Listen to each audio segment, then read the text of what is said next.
زندگی دی تو یہ بھی احسان تھا ہی، اگر موت نہ دیتا تو کیا کرتا؟ اگر موت نہ دیتا تو کیا کرتا؟ تو میرے خالق نے کہا زندگی سے انمول موت کو قرار دیا گیا، جو تکلیفوں سے نجات دلاتی ہے، جو مصیبتوں سے نجات دلاتی ہے، جو تکالیف سے انسان کو کھینچ لاتی ہے۔ لیکن انسان ہے زندگی کے اندر اس قدر گھل مل گیا ہے، اس موت کو بھول گیا، اس موت کو بھول گیا۔ حضرت آدم سے لے کر آج تک اور آج سے لے کر صبح قیامت تک کوئی بشر، کوئی انسان ایسا نہیں ہے جس نے کل نفس ذائقۃ الموت کے مصداق موت کی لذت اور موت کا مزہ نہ چکھا ہو۔ ہم نے موت کو فراموش کر دیا، ہم زندگی میں اس قدر ملوث ہیں، زندگی کے اندر اس طرح ہم گھل مل گئے ہیں، ہمیں موت کی پرواہ ہی نہیں۔ یہ راتیں آتی ہیں، ہمیں قبرستان کی طرف لے جاتی ہیں اور لے جا کر کے بتاتی ہیں آج تو کسی کو دیکھنے آیا ہے، کل تیرے اپنے تجھے دیکھنے آئیں گے۔ کیا کسی نے کہا تھا زندگی آ کے رکی ہے اسی شہر خاموشہ میں، آیا ہے کسی اور کی خاطر اپنا بھی نشاں دیکھتا جا، آیا ہے کسی اور کی خاطر اپنا بھی مکان دیکھتا جا۔ یہ زندگی چند دن کی زندگی ہے۔ اللہ تبارک و تعالی نے زندگی اور موت کو بیان کر کے فرمایا زندگی بھی یقینی تھی اور موت بھی یقینی ہے، موت آ کر کے رہے گی۔ وہ چار دیواریوں کے اندر، وہ زمین کی تہ میں بھی اگر کوئی چلا جائے موت اسے وہاں بھی آ کر کے رہے گی۔ آج کی جو شب ہے، اس شب کے اندر ہم اپنا محاسبہ کریں، آج کی اس رات کے اندر ہم اپنی زندگی کا جائزہ لیں۔ میرے خالق نے، میرے مالک نے ہمیں جو زندگی دی، ہمیں جو انسان اور جو ہمیں بہترین اخلاق مند اور جو ہے وہ محبت کرنے والے محسن ماں باپ دیے، کیا ہم نے اپنی زندگی کا حق ادا کیا؟ کیا ہم نے اپنے والدین کا حق ادا کیا؟ کیا ہم نے اپنے علم کا حق ادا کیا؟ یہ راتیں ہمیں محاسبے کے طور پر آتی ہے۔ اللہ اکبر، اگر ہم محاسبہ نہیں کریں گے، اگر ہم اپنا حساب نہیں کریں گے، اگر آج ہم عبرت حاصل نہیں کریں گے تو پھر یہی ہوگا، ہم دوسروں کے لیے عبرت بن جائیں گے، ہم دوسروں کے لیے عبرت بن جائیں گے۔ ذرا دیکھیں، اپنی زندگیوں کا جائزہ لیں، ہماری زندگیاں کہاں کیسے کیسے گزر رہی ہے۔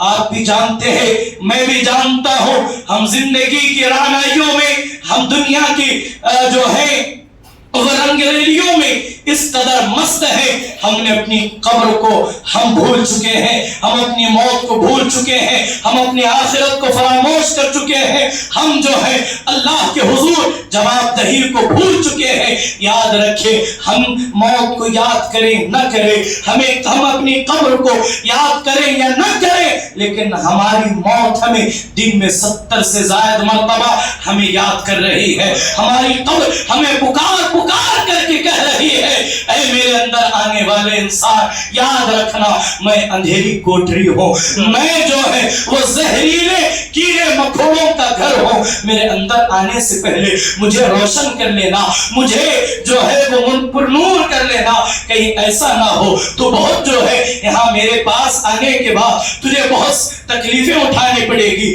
تجھے بہت مصیبتوں کا سامنا کرنا پڑے گا۔ اللہ کے رسول صلی اللہ علیہ وآلہ وسلم نے ارشاد فرمایا انسان کی قبر جو ہے یا تو جنت کے باغیچوں میں سے ایک باغیچہ ہے یا پھر جہنم کے گڑھوں میں سے ایک گڑھا ہے۔ آج ہم قبرستان جائیں گے، ذرا دیکھیں گے، عقل سے دیکھیں گے، تصورات غور و فکر سے دیکھیں گے۔ اللہ کا کلام کہتا ہے جب ہم قبرستان جاتے ہیں نا تو ساری قبریں کوئی نظر آتی ہے، یکساں نظر آتی ہے، برابر نظر آتی ہے۔ میرے عزیزوں ذرا تصور کیجئے، اپنی قبر کو ذرا یاد کیجئے، اس منظر کو جب ہمیں قبر میں لٹایا جائے گا، جب ہمارے اپنے عزیز ہمارے اوپر مٹی ڈال کر قبر پر مٹی جھاڑ کر کے آئیں گے، ذرا دیکھیے وہ منظر کیسا ہوگا۔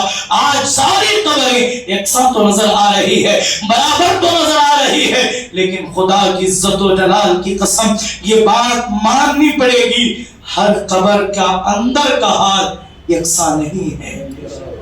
جس قدر اوپر سے یکساں ہے، برابر ہے، خوشگوار ہے، اچھے پھول ہے، اس پر طرح طرح کے پیڑ پودے ہیں، لیکن اللہ نہ کرے ہماری قبریں اگر جہنم کے گڑھے میں کوئی گڑھا بن جائے گی تو ہم کیا کریں گے، ہمارا کیا بنے گا؟ تو اسی لیے اللہ نے یہ زندگی دی، اس زندگی کو غنیمت جانے، اپنی قبر کو سنوارنے کے لیے اللہ نے موقع دیا، اپنی قبر کو روشن کرنے کے لیے اللہ نے یہ رات دی۔ اس رات میں توبہ ہم کریں گے نا انشاءاللہ، ہم توبہ کریں گے اپنی اولاد کی، اپنے اہل عیال کی، اپنے دوست احباب کی، اپنے رشتہ داروں کی ہم ضرور فکر کریں گے۔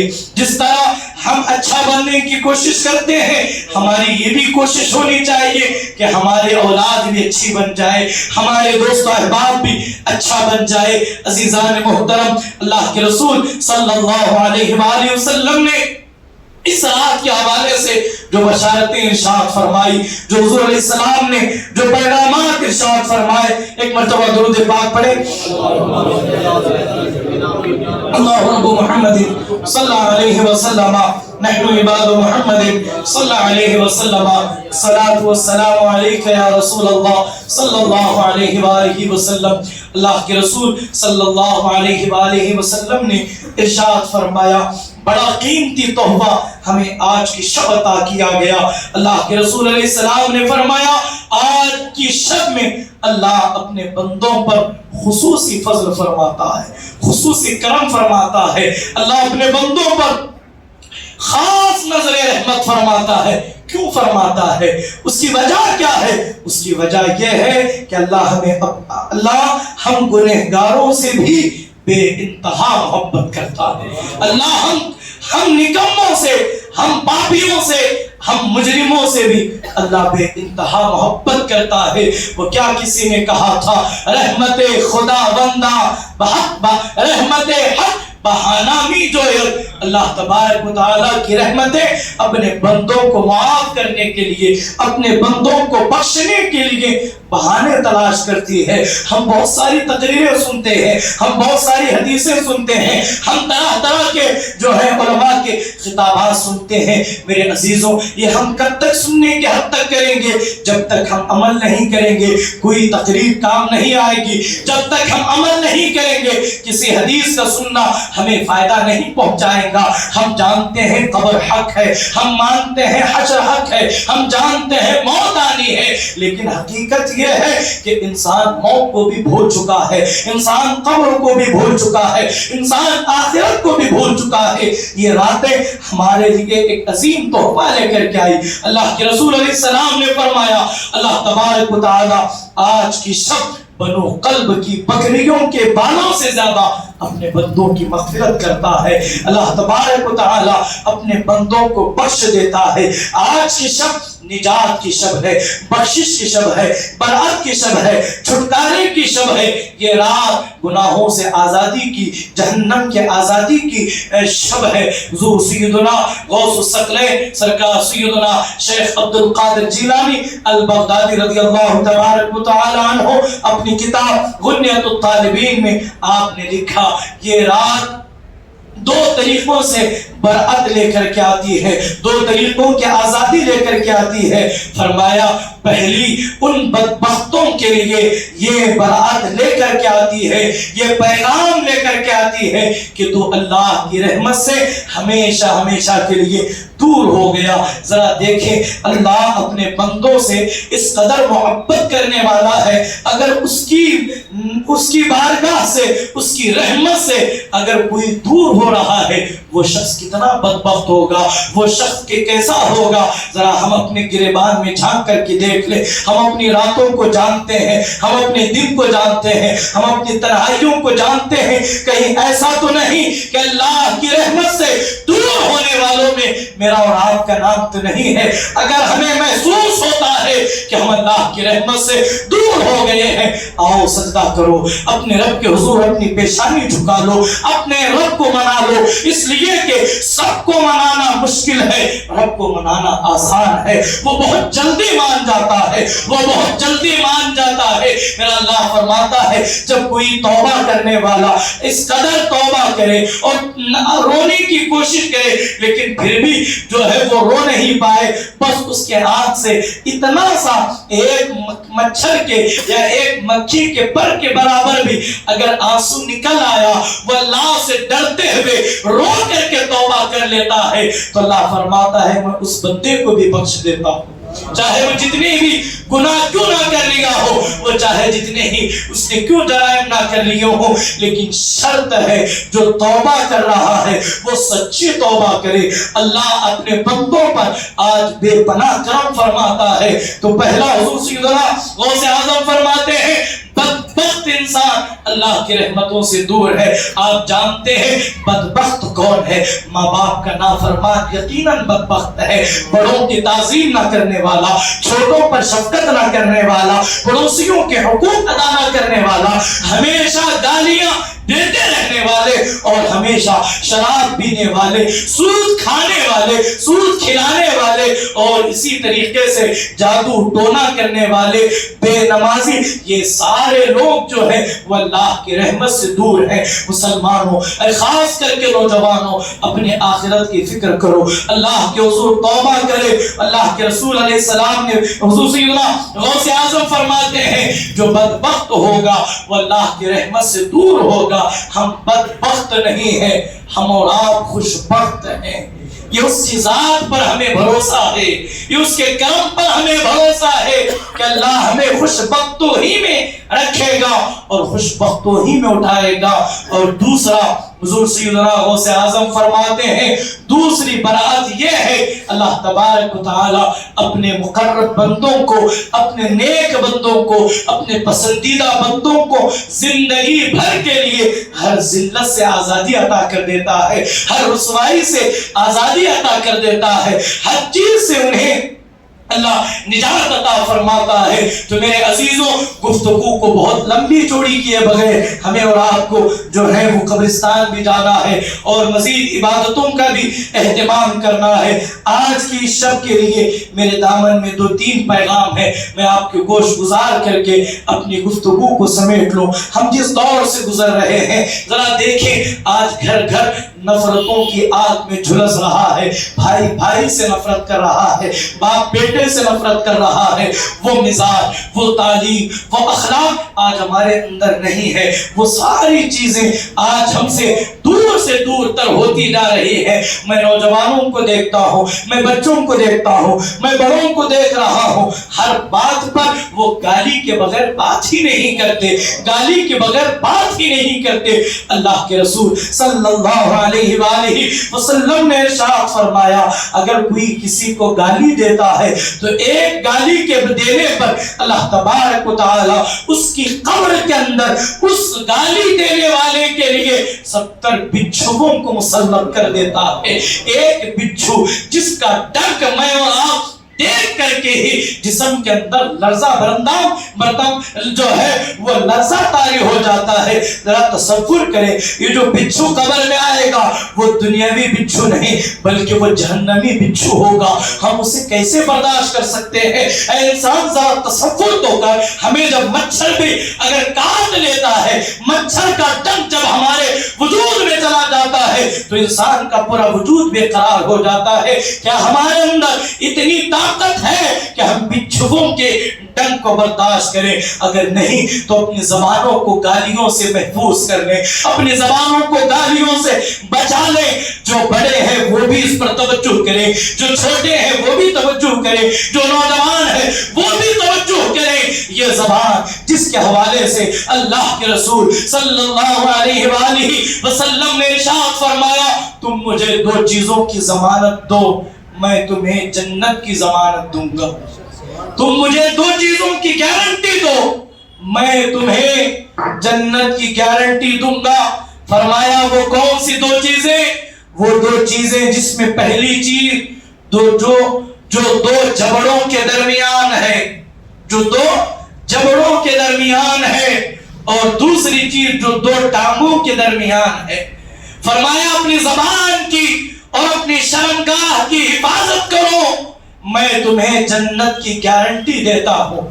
آج ہم دوسروں کو تکلیف اپنی زبان سے پہنچا رہے ہیں، ہم گالیاں ہم اسی زبان سے دے رہے ہیں، ہم لوگوں کو لعن طعن اسی زبان سے کر رہے ہیں۔ لیکن اللہ کے رسول علیہ السلام نے فرمایا اگر انسان کہ وہ مسلمان ہو ہی نہیں سکتا جس کی زبان سے دوسرے مسلمان محفوظ نہ رہے۔ حال تو یہ ہے کہ اب جو ہے وہ جو گالیاں نہیں دینے والے ہیں وہ بھی گالیاں سن سن کر کے پریشان ہو گئے کہ یار تم کتنی گالیاں دیتے ہو۔ نوجوانوں نے گالیوں کو گویا کہ ہر بات کے لیے ایک وظیفہ سمجھ لیا ہے۔ میں آپ سے پوچھنا چاہتا ہوں، جس زبان سے ہم اللہ کا کلام پڑھتے ہیں، جس زبان سے ہم اللہ کو پکارتے ہیں، جس زبان سے ہم اللہ کا جو ہے وہ بڑائی بیان کرتے ہیں، جس زبان سے ہم نبی کا کلمہ پڑھتے ہیں، اس زبان سے گالیاں نکلے گی تو کیا اس زبان کے اندر تاثیر باقی رہے گی؟ اپنا محاسبہ کرو، کب تک نفس کے ہم غلام بنے رہیں گے؟ حضور علیہ السلام نے فرمایا جب کوئی کسی کو گالی دیتا ہے، کسی کی ماں بہن کی گالی دیتا ہے تو وہ گالی اسے نہیں دے رہا، اس کی ماں باپ کو نہیں دے رہا، وہ دراصل اپنے والدین کو گالی دے رہا ہے۔ ہم دوسروں کے والدین کو گالیاں دینا پسند کرتے ہیں، لیکن کوئی ہمارے والدین کو گالیاں دے تو ہم اسے پسند نہیں کرتے۔ تو کیا ہی اچھا ہوگا نہ ہم کسی کے والدین کو گالیاں دیں، نہ کوئی ہمارے والدین کو گالیاں دیں گے۔ آج اگر اس چیز ہی کو ہم اور آپ بدل لیں گے تو بڑا انقلاب آئے گا، بڑی تبدیلی آئے گی۔ ہم گالیاں دے رہے ہیں، سن کر کے بچے گالیاں دیں گے، اس کے بعد یہ سلسلہ چلتا ہی شروع ہو جائے گا۔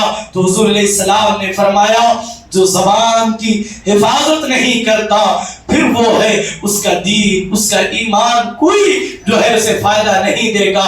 اللہ اکبر۔ تو عزیزان محترم، تو میں عرض یہ کر رہا تھا ہم جس دور سے گزر رہے ہیں، گھر گھر نفرتوں کے اندر جھلس رہا ہے، ہر گھر کے اندر جو ہے وہ منافقت ہر انسان کے اندر پنپتی ہوئی نظر آ رہی ہے۔ اللہ سے پناہ مانگے، ہمارے دل جو محبت کے گنجینے ہونے چاہیے تھے، یہاں نفرتوں نے جگہ لے لی، کدورتوں نے جگہ لے لی، سختیوں نے جگہ لے لی، موت کا ذکر ہو رہا ہے۔ میں آپ کی توجہ اس بات پر خصوصی چاہوں گا، بالکل میں آپ کی توجہ چاہوں گا، ذرا دیکھیں جب کسی کا ہمارے گھروں کے اندر، ہمارے خاندان میں، ہمارے محلے میں جب کسی کا انتقال ہوتا ہے تو ہم یہ کہتے ہیں کہ اسے اس کے بھائی کی قبر کے بازو اسے دفن کر دیا جائے، اسے اس کے باپ کے قبر کے بازو اسے دفن کر دیا جائے۔ ایک ماحول یہ ہمارے یہاں چلا ہے، یہی وجہ ہے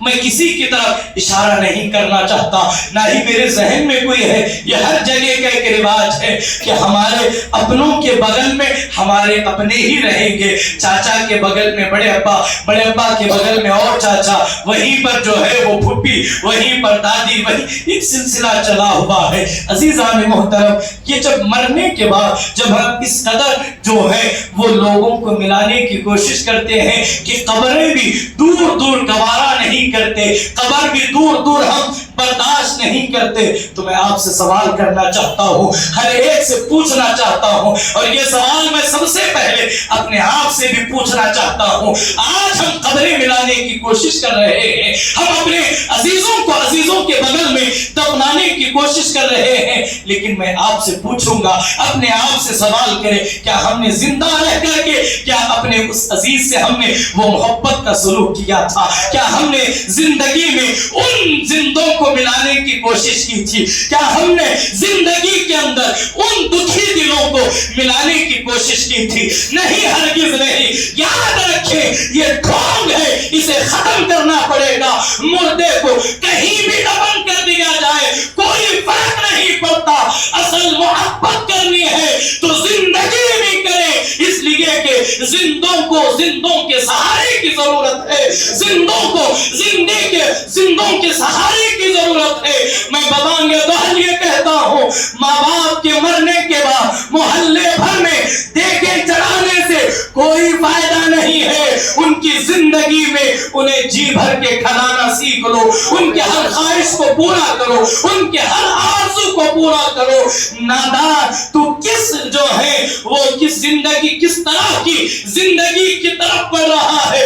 ماں باپ تیرے پھل فروٹ کے لیے ترستے رہے، دوائیوں کے لیے ترستے رہے، نئے لباس کے لیے ترستے رہے۔ وہ کسی نے کہا تھا والد کی بڑھاپے اور کمزوری کی وجہ سے چشمہ گر کر کے پھوٹ گیا۔ بیٹے سے کہا تو بیٹا چیخنے لگا، چلانے لگا، کیا آپ کو سمجھ میں نہیں آتا؟ آپ بار بار توڑ دیتے ہیں، میں کتنی بار لاؤں گا؟ اے نادان، او بے شرم بیٹے، تجھے غور کرنا چاہیے۔ تو ذرا اپنے بچپنے کی طرف جھانک کر کے دیکھ لے۔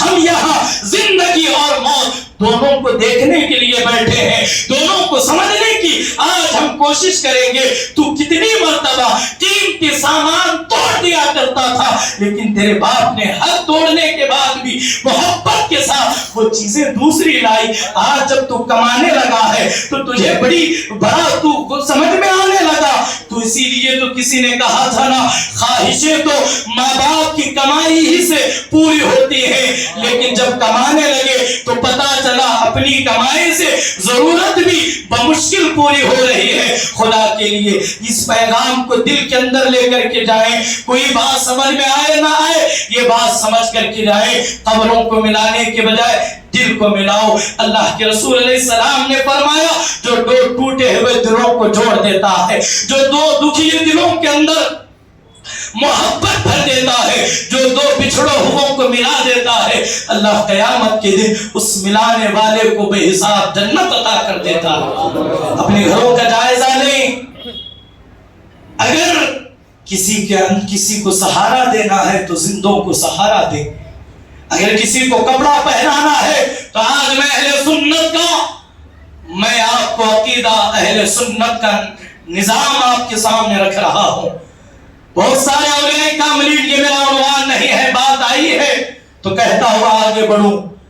بہت سارے عرصوں کے موقع پر مسلمان ہزاروں کی تعداد میں صاحب مزار پر چادریں اڑاتے ہیں، پیش کرتے ہیں پھول۔ یقیناً آپ پیش کیجئے، میں اسے حرام ناجائز نہیں کہتا، لیکن میں یہ کہتا ہوں اہل سنت کا نظریہ یہ ہے، آپ صاحب مزار کی قبر پر چادر چڑھانے سے انہیں جتنی خوشی ملے گی، اس سے زیادہ خوشی اسی پیسے کی اگر کسی بیمار کو دوائی دلائی جائے، کسی یتیم کی کفالت کیا جائے، کسی جو ہے ننگے کو کپڑا پہنایا جائے، وہ صاحب مزار اپنی مزار پر چڑھنے والی چادر سے زیادہ ننگوں کو کپڑا پہنانے پر خوش ہو جائے۔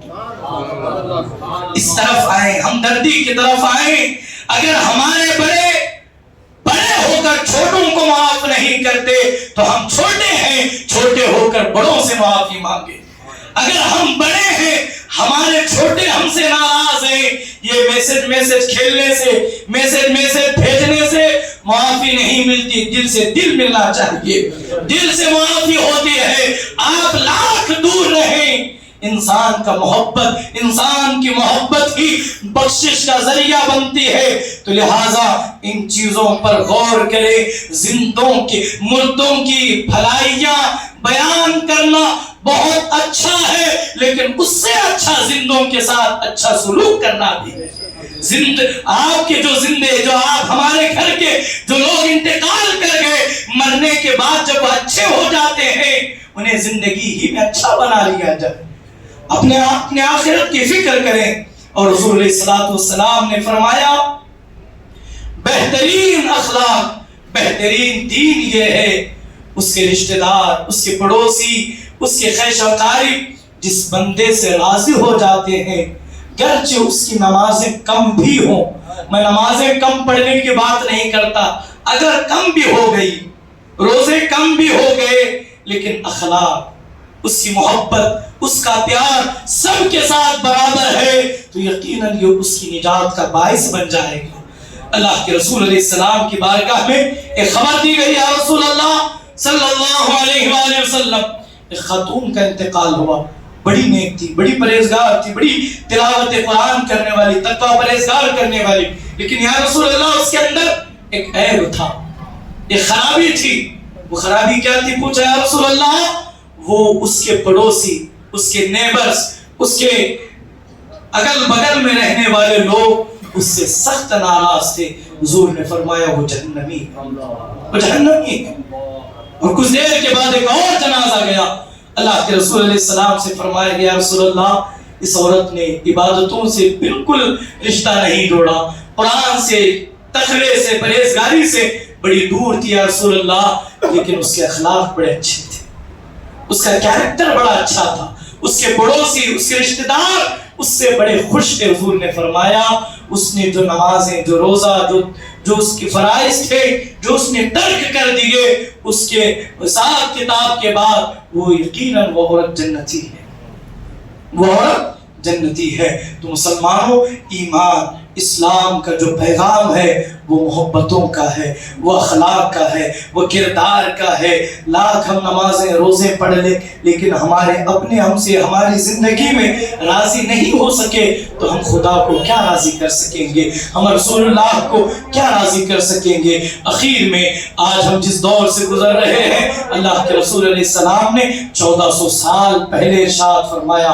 حضرت سیدنا عبداللہ ابن عمر رضی اللہ تعالیٰ عنہ ارشاد فرماتے ہیں، چار چیزوں سے پہلے غنیمت جانو، چار باتوں سے پہلے غنیمت جانو، قیمتی جانو، اس لیے کہ یہ چار چیزوں میں سے کوئی ایک چیز بھی آ گئی تو پھر تمہارے لیے مشکلیں ہوں گی۔ تو حضور نے فرمایا صحت سے، حضور علیہ السلام نے فرمایا صحت کو بیماری سے پہلے غنیمت جانو، صحت کو، اپنی اچھی ہیلتھ کو، آپ کی صحت مندی کو بیماری آنے سے پہلے اس کی قدر کرو۔ گٹکے سے، شراب سے، سگریٹ سے، نشے سے، گانجے سے، جتنی طرح کے بھی آج کل جو نشیلی چیزیں ہیں ان تمام سے بچیں، اس لیے کہ آپ اور ہم سب جانتے ہیں یہی ساری چیزیں ہمارے لیے بیماری کا سبب بن جاتا ہے۔ ذرا جائیں ہاسپٹل میں، کتنے نوجوان، کتنے لوگ بیماریوں سے تڑپ رہے ہیں۔ اللہ اکبر اللہ۔ حضور نے فرمایا صحت کو بیماری سے پہلے غنیمت جانے۔ بولے نا ذرا، صحت کو، میں اپنی بات ختم کر رہا ہوں، صحت کو بیماری سے پہلے غنیمت جانے، صحت کو بیماری سے پہلے غنیمت جانے۔ اور فرمایا جوانی کو بڑھاپے سے پہلے، جوانی کو بڑھاپے سے پہلے گیا وقت ہاتھ آتا نہیں۔ جوانی کے اندر عبادت نہیں کی، سجدے نہیں کیے، تلاوت نہیں کی، اب بڑھاپے کے اندر خواہش ہے لیکن بدن ساتھ نہیں دیتا، بدن ساتھ نہیں دیتا، بے سجدے کی نمازیں ہو رہی ہیں۔ تو لہٰذا اگر جوانی ہے تو اس جوانی کی سب سے بڑا مزہ یہی ہے کہ اس پیشانی کو بھرپور سجدوں کی لذتوں سے آشنا کرا دیا جائے، سجدوں سے اپنی پیشانی کو منور کر لی جائے۔ اگر یہ آج سجدہ نہیں کرو گے تو پھر وہ دور آئے گا کرسیوں پر بیٹھ کر کے ہی سجدے ہوں گے۔ تو لہٰذا فرمایا جوانی کو بڑھاپے سے پہلے غنیمت جانو۔ آج نوجوان کرکٹ کھیل کر، فٹ بال کھیل کر، بہت ساری ادھر ادھر کی خرافات میں ملوث ہو کر کے تھک رہا ہے، تھک ہار کر کے بستر پر جا رہا ہے۔ تھکتے تھکتے ایک دن موت بھی آئے گی، ایسا تھکنا بھی کیا تھکنا ہے۔ آؤ یہ عزم مسلم کر کے اٹھے، آج سے ہم تھکیں گے تو لوگوں کی بھلائی کر کر کے تھکیں گے، آج سے ہم لوگوں کی مدد کر کے تھکیں گے، قرآن پاک پڑھ کر کے، پڑھا کر کے، سن کر کے ہمارا جسم نڈھال ہوگا۔